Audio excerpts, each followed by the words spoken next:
जिला कंबर के नवाई गांव बोहड़ में जरिए पानी की तकसीम पर दो ग्रुपों में तसादुम। फायरिंग के नतीजे में 3 अफराद कत्ल हो गए जबकि 2 अफराद शदीद जख्मी हुए।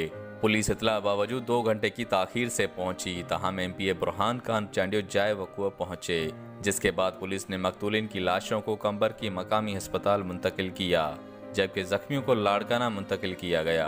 जाम बहक होने वालों में फिदा हुसैन बुहड़, इब्राहिम और समद शामिल हैं।